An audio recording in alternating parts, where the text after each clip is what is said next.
When we usually think about monitoring the inside of a living body, there is this expectation of like heavy machinery. Oh, definitely. Huge machines. Right. You need an MRI to magnetically resonate the water molecules in your tissues, or an X-ray to bounce radiation off your bones. Yeah, you basically need $1 million machine just to peer through the layers of skin, fat, and muscle to see what is actually happening underneath. Exactly. It is a barrier we are so accustomed to in biology that we barely even think about it anymore. We are always looking at these indirect views, like shadows or echoes or digital reconstructions of the body, just trying to infer what the cells are doing in real time. But I want you to imagine for a second that you didn't need any of that. Imagine you could just sit down and watch a living creature's organs form, cell by cell, right before your naked eyes. Which sounds completely wild. It does. No surgical incisions, no contrast dye. You are just looking straight through the organism as it builds its own heart, its own spine, its own brain from the ground up. It feels like a superpower, honestly, or some kind of science fiction concept. Yeah. But it is actually one of the foundational tools of modern biomedicine. Having a clear, unobscured window into embryonic development changes the entire paradigm of how we test new medical technologies. And that is our entry point for today's deep dive. We are looking into the developmental toxicity of cerium oxide nanoparticles. Right, CeO₂. Yeah. Researchers are putting these incredibly tiny engineered particles into living biological systems to figure out if they are safe to use in future medicines. But before we even get to what these nanoparticles do, the most fascinating part of this research isn't the particles themselves. No, it's the living test subject they're using to find out if the particles are safe. Yes. Understanding the stage they're performing on is just crucial. Because to test a microscopic intervention, researchers need an organism that develops rapidly, but also, allows for direct, continuous observation without needing to be dissected or scanned. Enter the zebrafish embryo. Yes, the ultimate see-through subject.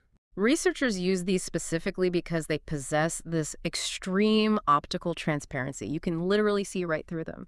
I keep picturing this, like looking at a car engine with a completely glass hood. Oh, that's a great way to put it. You don't have to hook up a diagnostic computer or take anything apart. You just stand there and watch every single piston firing and every belt turning in real time.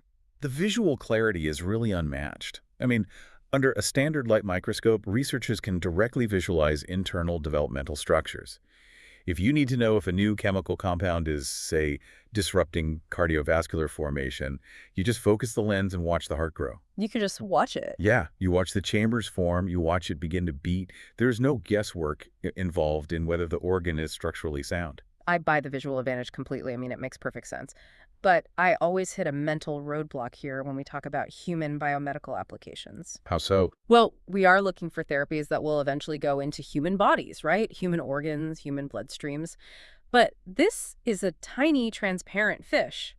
So is it really a reliable stand-in for human biology? It's a totally fair question, and the evolutionary biology behind this is what makes the model work so well. Zebrafish actually share a remarkable amount of genetic similarity with humans. Wait, really?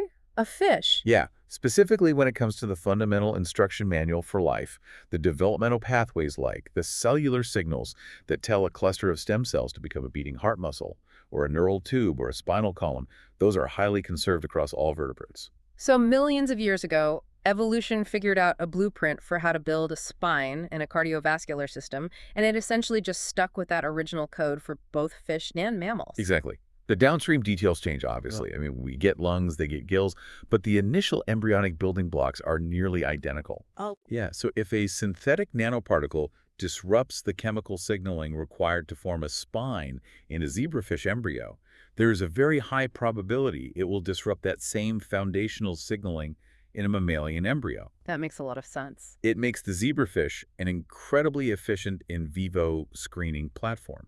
It filters out the toxic compounds early, way before anyone spends years and millions of dollars testing them in more complex mammalian models. Okay, that sets the stage perfectly. We have our transparent, genetically relevant test subjects. So the researchers take these zebrafish embryos immediately after fertilization, and they expose them to cerium oxide nanoparticles. Right, they basically let them soak in a solution with the nanoparticles. And then they track the biological milestones to see if the engine built itself correctly, to use that car analogy again. And the first major milestone they look at is the 24-hour mark. The speed of development here is just staggering. By 24 hours post-fertilization, an untreated, healthy zebrafish embryo has already completed gastrulation.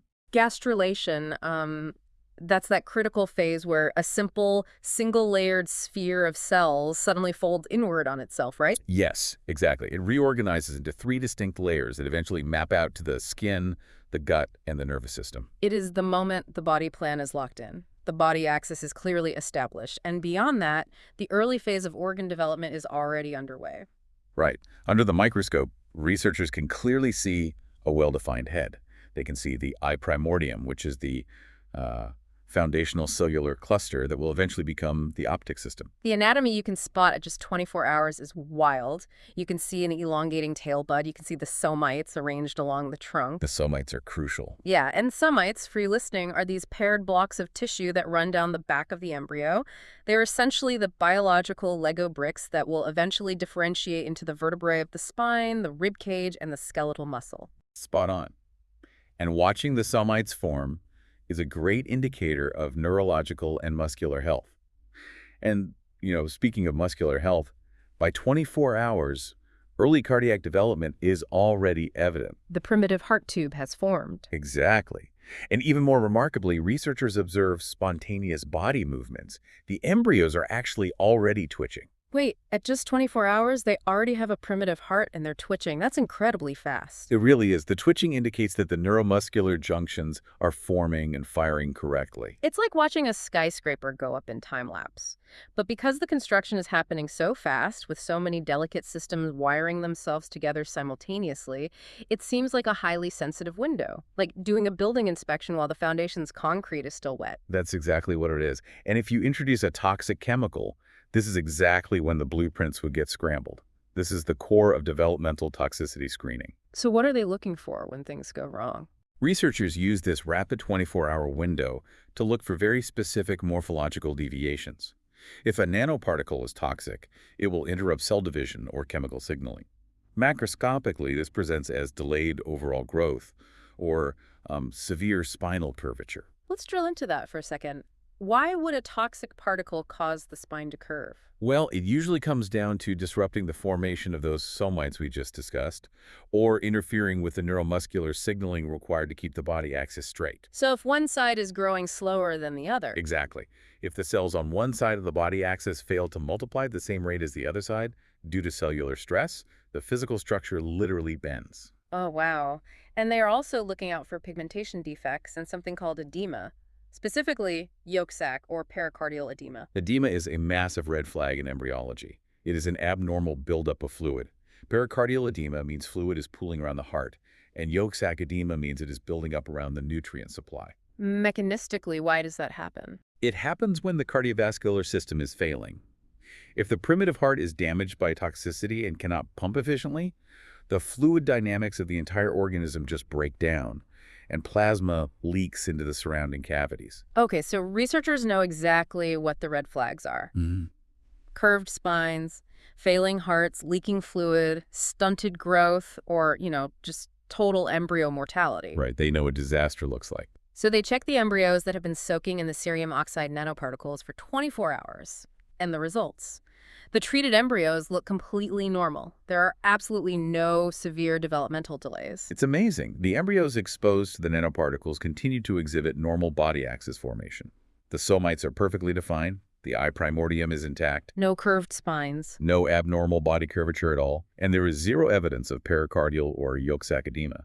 The fluid dynamics are functioning flawlessly. The nanoparticles are physically inside the organism, interacting with the biology, but they aren't disrupting a single cell division, which naturally begs the biggest question of this entire deep dive. Why are they there? Yes. If the goal is just to have the fish survive and look normal, why are researchers putting cerium oxide nanoparticles into a living embryo in the first place? What are these particles actually supposed to do? The answer lies in the highly unique chemical properties of cerium oxide. At the nanoscale, cerium oxide possesses extraordinary redox capabilities. Let's break down redox. Reduction and oxidation. How does that actually play out inside a cell? It is all about electron transfer. The crystal lattice structure of cerium oxide nanoparticles allows for oxygen vacancies on their surface.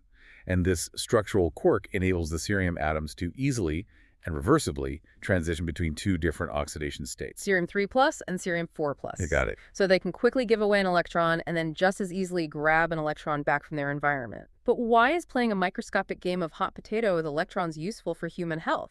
Because the most damaging molecules in human biology are desperately looking for electrons. We are